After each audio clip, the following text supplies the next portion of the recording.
Evet değerli takipçiler, kanalıma hoş geldiniz. Türkiye'nin en kapsamlı tatil, turizm ve tanıtım kanalından size selamlar. Bugün sizlere çok güzel, harika bir video hazırladım. Türkiye'de yaşayanların mutlaka görmesi gereken 42 tane tarihi ve turistik yeri sıraladım. Umarım videomu beğenirsiniz. Kanalımıza destek olmak için videomuzu beğenip paylaşabilirsiniz. Bir numarada Efes Antik Şehri var. Dünya Miras Listesi'ne alınan Efes Antik Şehri aynı zamanda antik dönemin en önemli merkezlerinden biridir. Tarih öncesi dönemden başlayarak Helenistik, Roma, Doğu, Beylikler ve Osmanlı dönemler boyunca yaklaşık 9000 yıl kesintisiz yerleşim görmüş ve tarihin tüm aşamalarında çok önemli bir liman kenti ve kültürel ticari merkez olarak yer almıştır. Şu numarada Ayasofya var. İstanbul'un Sultanahmet ilçesinde bulunan Ayasofya 916 yıl boyunca kilise, 481 yılda cami olarak hem Hristiyanlığın hem de Müslümanlığın hizmetinde bulundu.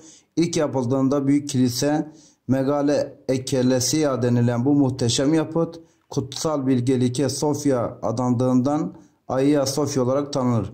Fetihten sonra ise Ayasofya olarak anılmaya başlar. Daha yapıldığı ilk yıllardan itibaren ihtişamı ve erişilmez bir sınırsızlığı temsil eden kubbesiyle herkesi şaşırtıp büyüleyen Ayasofya hem de Müslümanların hizmetinde bulundu. İlk yapıldığında Büyük Kilise denilen bu muhteşem yapıt kutsal bilgelik Sofya adandığından Ayasofya olarak da tanınır. Fetihten sonra ise Ayasofya olarak anılmaya başlar. Türkiye Cumhuriyeti'nin kurucusu Mustafa Kemal Atatürk'ün önerisi ve Bakanlar Kurulu kararıyla 1935 yılında müze olarak tüm insanlığın ziyaretine açılan Ayasofya, Bizans İmparatorluğu tarafından da 532-537 yıllar arasında Ayasofya adıyla anılmıştır. Bunun mutlaka görülmesi gereken yerler arasına aldım. Mutlaka size tavsiye ediyorum. 3 numarada Kapadokya var arkadaşlar. Kapadokya öyle bir yer ki Türkiye'nin gözde turizm merkezlerinin başında da yer alır. Kapadokya genel itibariyle Nevşehir ilinin 20 kilometre çevresini kapsayan bir bölgededir. Tahmini ve jeolojik bilgiler doğrultusunda Kapadokya bölgenin ve bölgeye ait peri bacalarının 60 milyon yıl önce Erciyes ve Hasan Dağı Güllağ'ın püskürttüğü lav külleriyle oluşturduğu düşünülmektedir. Düz bir tabaka şeklinde oluşan bu yumuşak tabakalar milyonlarca yıl boyunca yağmur ve rüzgar tarafından aşındırılmasıyla ortaya çıkan eşsiz ve esrarengiz güzellikleri barındırmaktadır. Mutlaka görmenizi tavsiye ediyoruz. 4 numarada İstanbul'un sembollerinden biri olan Sultanahmet Camisi. İstanbul'da aynı isim ile anılan semtte bulunan ve Selahaddin camilerinden sultanlar tarafından yaptırılan camilerin en büyüklerinden, en güzellerinden biridir. Padişah 1. Ahmet tarafından 1609 ve 1616 yıllar arasında Mimar Sedefkar Mehmet Ağa ile yaptırıldı. Yapılış sonrasında 6. Selahaddin Camisi'dir. Caminin orta kubbesi 4 fil ayağına oturtulmuş, 4 yarım kubbe ile çevrilmiştir. Çok pencerelidir. İç duvarları 20.000'den fazla mavi iznik çinisiyle kaplıdır. Bu yüzden Avrupalılar bu camiye Blue Mosque, mavi cami olarak da anlamaktadır. 6 minarenin 4'ü üçer, ikisi de ikişer ikişer şeferelidir. İstanbul'un simgelerinden de dedik arkadaşlar. En çok turistin ziyaret ettiği lokasyonların başında gelmektedir. Tarihi Yarımada'da bulunan Sultanahmet Camii, Osmanlı Mimar Sinan döneminden sonrası en önemli klasik eserlerden biri olarak kabul edilmektedir. 5 numarada Afrodisiyas var arkadaşlar. Aydın ili Karacasu ilçesi 12 kilometre doğusunda Gerek Köyü'nün yakınlarında M.Ö. 3000 yılın kurulmuş Karya bölgesinde bir kent. Aşk tanrıçası adına törenler yapıldığı için bu ismi almış. M.Ö. 3. yüzyılda adı Stavropolis olarak değiştirilmiştir.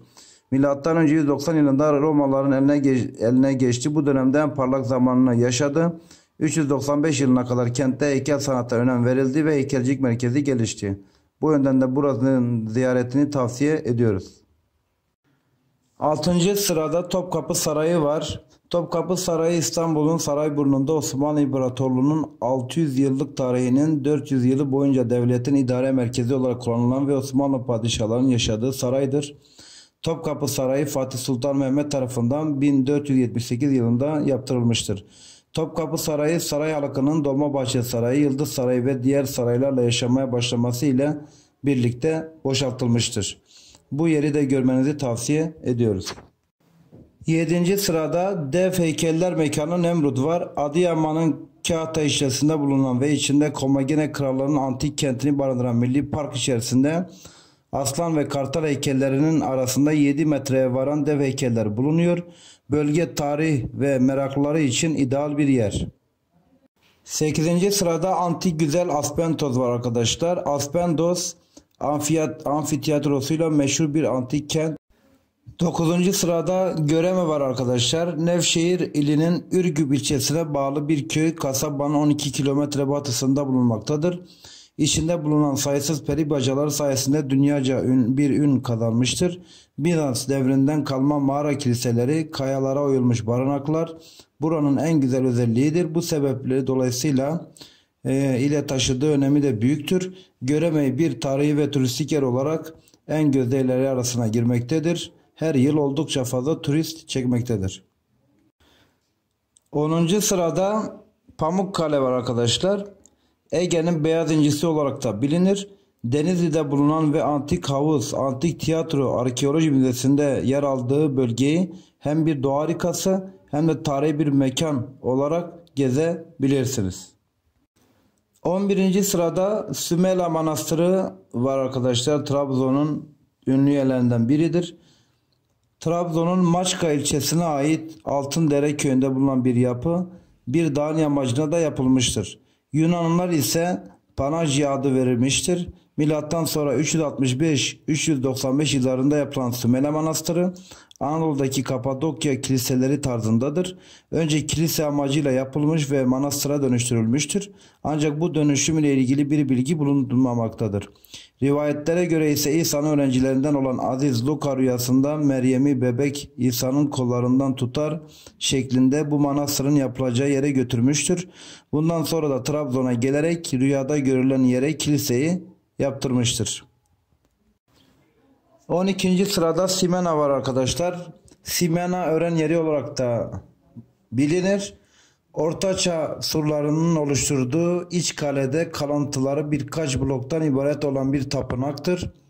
Bulunan yazıtlar kentin tarihini milattan önce 4. yüzyıla kadar ilerletebiliyoruz. Simena Kalesi Orta Çağ'da kurulmuştur. Kale köyü eski Simena antik kenti üzerinde kurulmuştur. Kaya mezarlarının üzerinde düzgün bloklardan oluşan Roma devri duvarı ve onun üzerinde de mazgalları ile gerçek devir surları vardır. Görmenizi tavsiye ediyoruz. 13. sırada Alanya Kalesi var arkadaşlar. Antalya'nın ilçesi Alanya'nın simgelerinden biri olan bir kale. Alanya Kalesi denizden 250 metreye kadar yükselen yarımada üzerinde bulunur.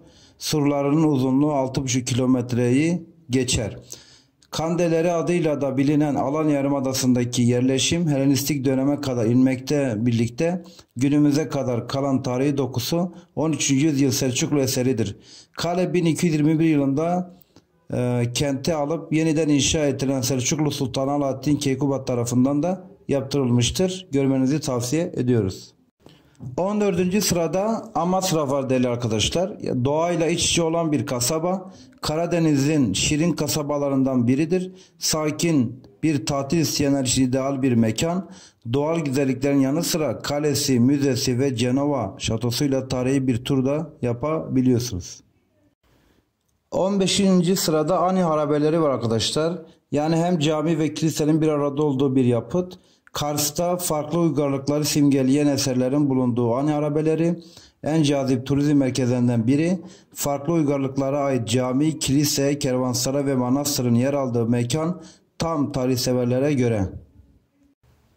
16. sırada Ashab-ı Kehf var arkadaşlar. Özellikle Müslüman olarak bizim de çok değer verdiğimiz, aynı zamanda Hristiyanların birçok dinin de önemsediği bir mekan. Kur'an-ı Kerim'in Kehf suresinde de geçen 7 uyuyanlar mağarası olarak da bilinir. Her yıl ziyaretçi aklına uğruyor.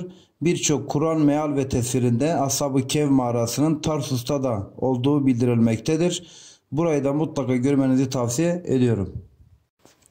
17. sırada Balıklı Göl var arkadaşlar. Kutsal balıklara yem atmanın huzurunu da burada da yaşayabiliyorsunuz. Balıklı Göl İbrahim peygamberin ateşe atıldığı düştüğü yer olarak da bilinir. Bu iki göl Urfa'nın en çok ziyaret çeken yerleridir. Biliyorsunuz ki Kur'an-ı Kerim'de de geçen hadisede Nemrut Hazreti İbrahim'i yakmak isterken ateş suya dönüşmüş. İçindeki odunlar ise balığa dönüşmüştür. Bu yeri görmenizi mutlaka tavsiye ediyorum. 18. sırada Bodrum Kalesi var arkadaşlar. Tarihin en çok kalıntı bıraktığı ve Bodrum'un en önemli simgelerinden biri olan Bodrum Kalesi, tatil kasabasını ziyaret gelenlerin mutlaka görmesi gereken bir eserdir. Bodrum Kalesi deniz seviyesinden 48 metre yüksekliktedir. 1915 yılında yapıldığı bilinen 1415 düzeltiyorum, özür dilerim arkadaşlar. 1415 yılında yapıldığı bildirilen kalenin 5 tane de kulesi bulunmaktadır. Eğer hala Bodrum Kalesi'ni görmediyseniz gezilecek görülecekler listesine de muhakkak eklemenizi tavsiye ediyorum. 19. sırada Hattuşa var değerli arkadaşlar. Aynı zamanda UNESCO Dünya Miras Listesi'ne de alınmıştır. Alındığı tarih de 1986'dır. Hattuşa, Hitit İmparatorluğu'nun başkenti olarak Anadolu'da yüzyıllar boyunca çok önemli bir merkez olmuştur. Önceleri ilk sahipleri olan Hattiler tarafından Hattuş olarak adlandırılan şehir, Hitit egemenliğine geçtikten sonra Hattuşa adını aldı. Milattan önce 1700'lerde Kuşyalara şehrinin kralı Anita tarafından alınan Hattuşa yine Anita tarafından yıkıldı. Yazılı kayıtlarda Anita ilk Hitit kralıdır. Yaklaşık 100 yıl kadar sonra şehir 1. Hattuşili tarafından tekrar kurularak 400 yıldan uzun bir süre hüküm sürecek bir uygarlığın başkenti haline getirilmiştir. Bu yeri mutlaka görmenizi tavsiye ediyorum. 20. sırada Göbekli Tepe var arkadaşlar. Çok yakın tarihte keşfedilen Göbekli Tepe aynı zamanda tüm dini bilgileri ve tarih bilgilerinin yeniden düzenlenmesini sağlayan bir buluştur. Yaklaşık olarak 10.000 yıl önceki toplumların dinsel açıdan ayin şeklinde yaptıkları şeyler bulunduğundan dolayı büyük bir buluştur. Göbekli Tepe höyüğü 1963'te fark edilen 9 hektarlık kazı bölgesi önemli, yaklaşık 10 yıla kadar önce tarlaydı. Karabasanla sürüldükten sonra bulunmuştur. Oymalı taşı müzeye götüren Mahmut Kılıç sayesinde de anlaşılan bir durumdur yani. Yani bir vatandaş tesadüfen bulmuş değerli arkadaşlar. Şanlıurfa'ya 25 dakikalık bir mesafededir. Burayı da mutlaka görmenizi tavsiye ediyoruz.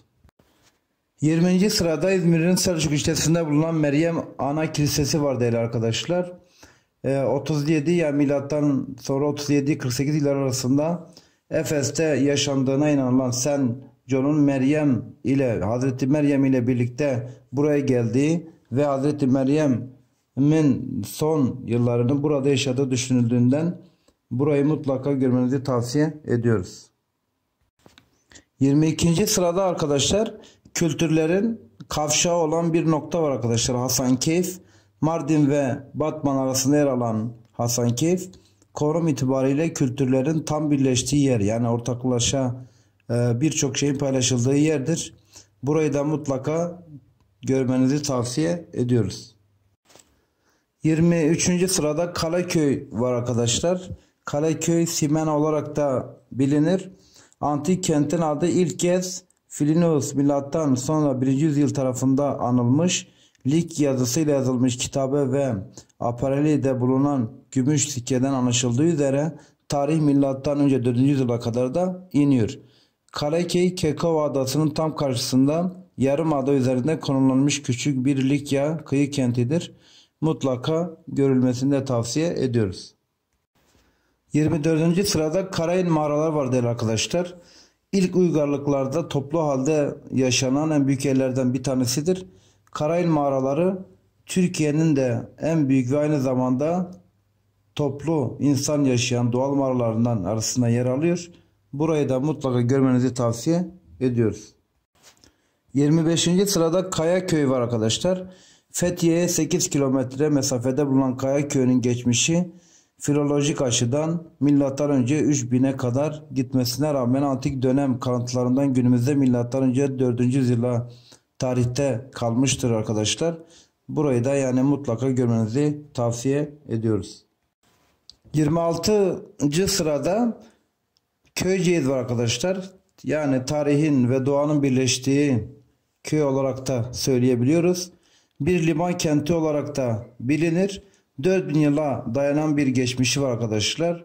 Çok farklı özellikleri de seçenekler sunuyor. Örneğin Sultaniye köyünden termal kapıcılarla gidebilir. Yayla köyü ve Gökçeova'da da safari yapabiliyorsunuz. Burayı da tavsiye ediyoruz arkadaşlar. 27. sırada arkadaşlar doğal taş yapıların ve medeniyetlerin beşiği de bilinen Mardin arkadaşlar. Burayı da görmeden mutlaka olmaz.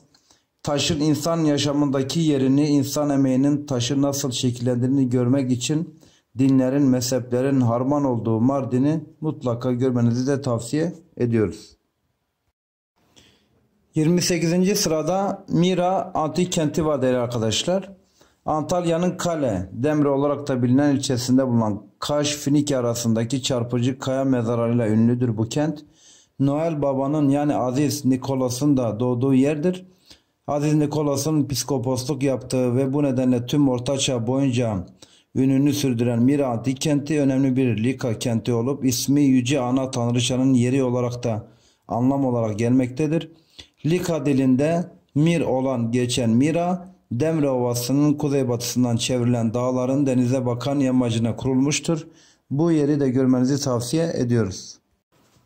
29. sırada Olimpos var değerli arkadaşlar. Olimpos Helenistik devirde kurulmuştur.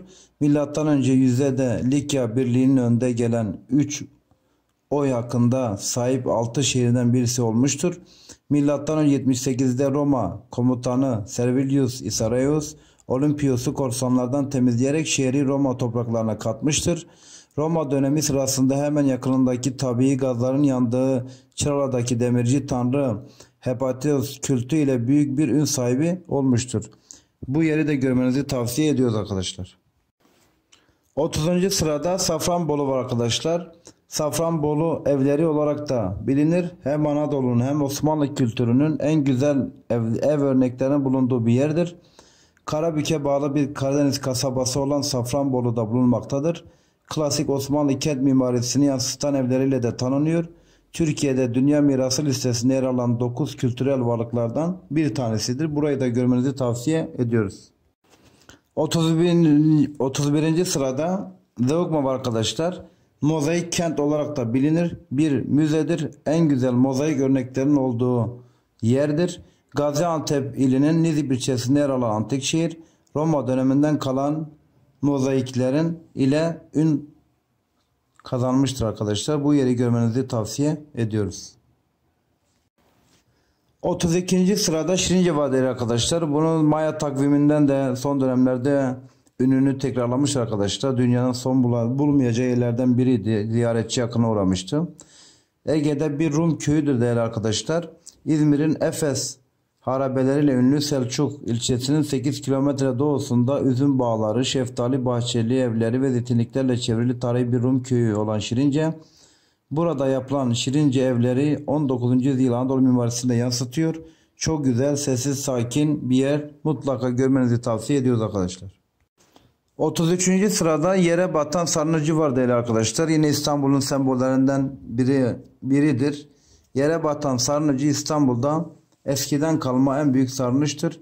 Yere Batan Sarayı adıyla anılan Bazilika Sarnıcı İstanbul'da Ayasofya ile Cağaloğlu arasında bulunan büyük bir sarnıçtır. Günümüzde de içinde su bulunan bu büyük kapalı sarnıç kentin su ihtiyacını karşılamak üzere ilk çağda yapılmıştır. Burayı görmenizi de tavsiye ediyoruz arkadaşlar. Biraz da doğal güzellikleriyle daha ön plana çıkan yerleri tanıtmaya başlayalım arkadaşlar. Bunlardan 34. sırada olan Polonezköy var arkadaşlar. Eğer İstanbul'da yaşıyorsanız, yakın yerlere kaçmak istiyorsanız sizin için ideal bir yerdir. Polonezköy iki akarsu arasında kalan şirin mekan, Ava ve İstanbul Boğazı'nın Anadolu yakası Karadeniz girişinde yer alan Anadolu Feneri'nde önerebileceğimiz mekanlardan biridir. Burayı da tavsiye ediyoruz arkadaşlar. 35. sırada Uzungöl var değerli arkadaşlar. Bu son zamanlarda dokusunun bozulup bozulmaması üzerine tartışmalar var. Bence bozulmadan dağlar arasına gizlenmiş bu güzel yeri tavsiye ediyoruz. Yeşilin bin bir tonu var, rengarenk çiçekler, yayla serinliği. Yapılan henüz çoğalmadan yolunuzu Uzungöl'e düşünün. Şimdiden tavsiye ediyoruz. 36. sırada arkadaşlar yine Osmanlı köylerinden biri var. Cumali Kızık Köyü. Bursa'ya 2 kilometre uzaklıktaki Cumali Kızık, Orhan Gazi'nin Bursa'ya girmeden önce yaptırdığı köylerden biridir. Osmanlı mimarisinin en güzel örneklerinin verildiği evlerden oluşan köye giderseniz dar sokaklardan akan sular sizi karşılayacaktır. Burayı da tavsiye ediyoruz arkadaşlar. 37. sırada Ulubat Gölü var arkadaşlar. Balıklar ve kuşların bir arada yaşadığı bir yer. Bursa'ya 34 kilometre uzaklıktaki Ulubat Gölü yapısı itibariyle değişik türlerden yüz binlerce su kuşuna beslenme ve barınma olanağı sağlıyor. Su içinde yaşayan canlılar içinde zengin bir yapıya sahip gölde 21 çeşit balık bulunuyor. Burayı da görmenizi tavsiye ediyoruz arkadaşlar. 38. sırada Alaşatı var değerli arkadaşlar. Alaşatı her milletten sörfçünün akın ettiği yerlerin başında geliyor. Hem rüzgarıyla yılın tüm zamanlarında sörf yapma imkanı sunuyor. Hem de doğal güzellikleri, mimarisi ve yetiştirilen doğa ürünüyle sizi bekliyor arkadaşlar. Burayı çok seveceğinize eminim. Tavsiye ediyoruz. 39. sırada Datça var değerli arkadaşlar. Sessiz sakin bir tatil isteyenler için ideal bir yer. Datça merkezi 25 kilometre uzaklıktaki Palamut Bükü'nde denize girilebilir. Şeffaf sularda balık avlayabilir ve yakın yerlere tekne turu çıkabilirsiniz. Sit alanı olarak belirlenen köy denizi, doğayı sevenler için iyi bir tatil imkanı sunuyor. 40. sırada Ölüdeniz var değerli arkadaşlar. Denizi ve doğasıyla eşsiz bir yer. Fethiye'ye bağlı Ölüdeniz'de dünyanın en güzel kumsalında denize girebilir. Kelebekler Vadisi ve Gemiler Adası'nı görebilir. Baba Dağı'ndan yamaç paraşütü yapabiliyorsunuz arkadaşlar. Burayı da mutlaka tavsiye ediyoruz. Hepinizi çok seviyorum. Bize destek çıkmak için videoyu beğenip paylaşmayı unutmayınız.